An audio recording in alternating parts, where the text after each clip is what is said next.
This is a whole section that I recommend you to read, maybe, at home. There is a little story that the Zohar shares beginning at verse 266.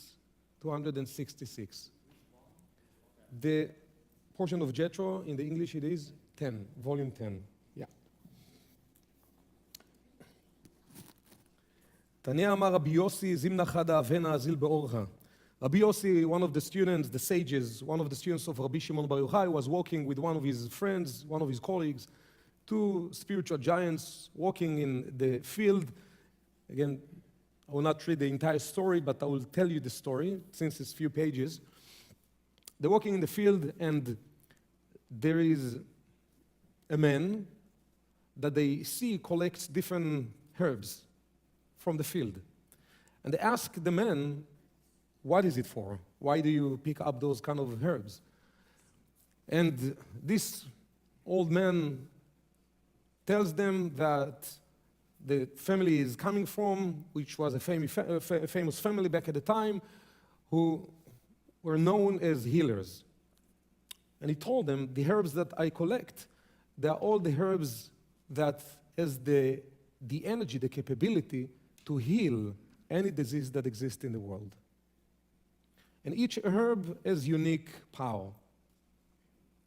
And after he's telling them the story, he's looking at them, scanned them with his eyes, and he could see that there are something that are not so much perfect physically with them, and he offered them some herbs that will be able to heal the different parts that needs healing in them. They even weren't aware of the need for healing at that moment for themselves.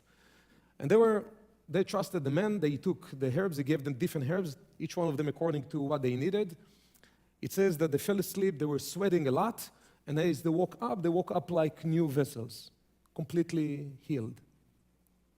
In the end of the story, in the conversation, he explained to them why the totality of the wisdom regarding herbs is not revealed in the world till today.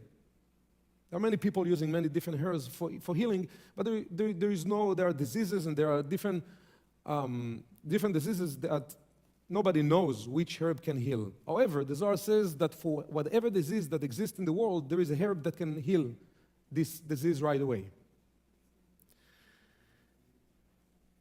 The man explained to them why the wisdom regarding those herbs is not becoming revealed in the world.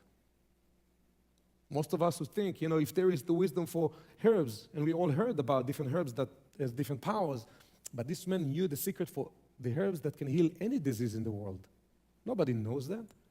So the question is, why not to reveal this wisdom? And the man explains to them that what is going to happen if this wisdom will become revealed, the majority of the people would perceive the herb itself as the healer. And it is not the divine energy of the Creator that heals the person. Each herb has a unique way of functioning to send the healing directly from the divine power of the Creator to heal. But most of the people don't have consciousness about it. So they will start to believe that the herbs are the healers. And when people will start to believe that the herbs are the healers, they will not be able to connect with the healing in them. And this is the reason why this wisdom is being concealed, because then even if people would know, it will not help them. How is it related to Jethro and to this week?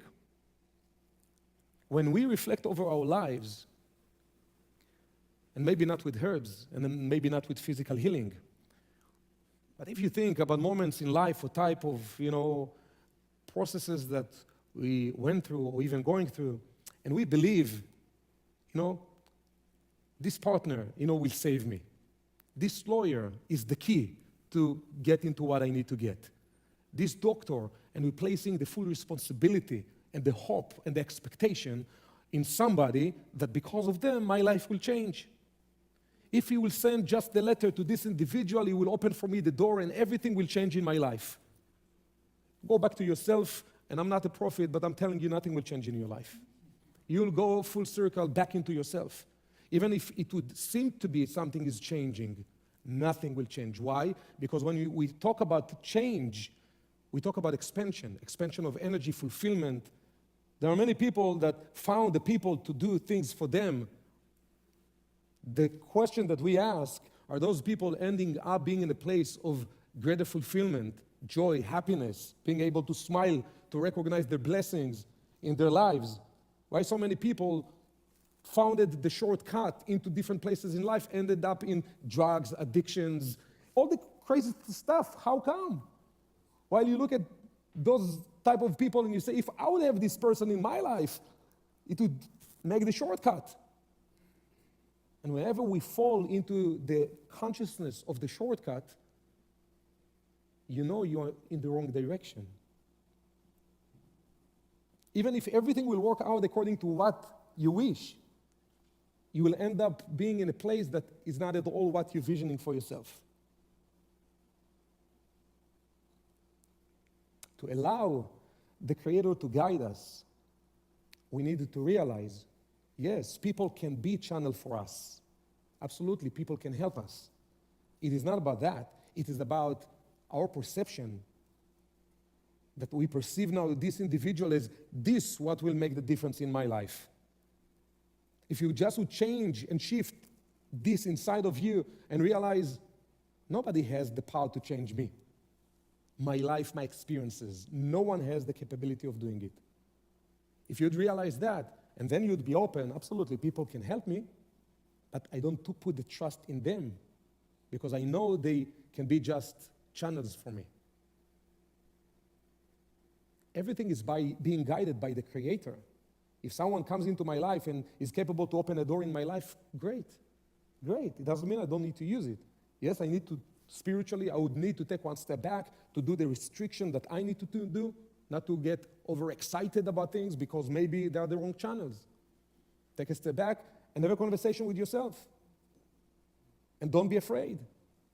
And tell the Creator, if they are the wrong channels, I don't want them.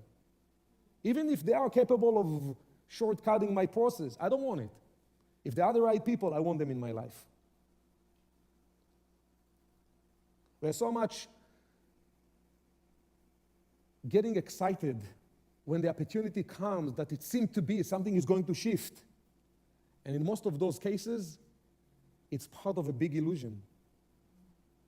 It doesn't mean that, again, the change cannot happen through certain people. I want to make it clear. It is not about the people, it is about the way we're perceiving our process. So if I believe that this herb is the healer, if I believe that the doctor is the healer and the lawyer will fix my issues and this individual will open the door and everything will change because of them, I need to do some reflection to get myself back into my roots and to realize no one can do it for me. And I'm not here soul level to go through a journey for somebody to do it for me. You have everything that it takes to get yourself to the places and destinations that your soul meant to achieve. People can be assistants in this process, but they are not holding the keys for this. No one holds the keys for it. And if in your mind somebody holds the key for something, this is the week to get yourself back into your true essence. And remind yourself, there's nobody who holds the keys for anything in my life.